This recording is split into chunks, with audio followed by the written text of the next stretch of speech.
Meghan has called out Jordan Peterson, Austin Powers, Kill Bill, and How I Met Your Mother for negative stereotypes, all of those being wildly popular with massive fan bases amongst a broad group of people. She called out the two 20-year-old films for presenting caricatures of women of Asian descent in a new episode exploring the Dragon Lady stereotype with journalist Lisa Ling and comedian Margaret Cho. The 2002 Austin Powers film Goldmember featured Japanese women Fook Mi and Fook Yu, played by Diane Mizota and Carrie-Anne Inaba respectively.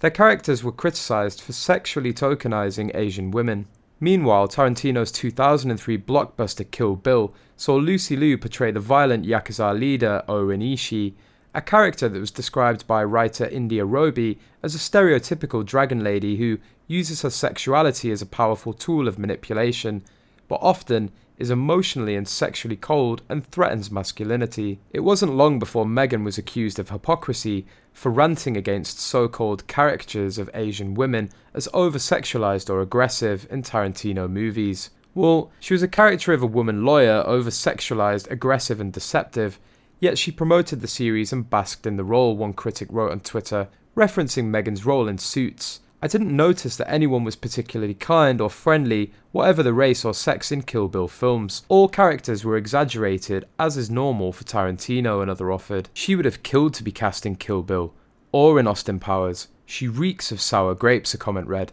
She's never had a problem taking her underwear off on TV though, has she? Someone else quipped. Oh, thank God Meghan is on board here. I've been lying awake nights for decades waiting for her to take a position on this, another joked. Michelle Johnson commented, talk about biting the hands that feed you, as if gnawing hands of the Windsors down to their knuckles wasn't bad enough. She's chewing on Hollywood's elite. Taking issue with Quentin Tarantino for a poxy little podcast does not seem like an intelligent thing to do, but then Meghan is fearless, or so the sugar lumps would have you believe. To my mind, she's just a grotty little narcissist with an incessant need to chirp, who has no concept or concern for the consequences until it bites her on the arse.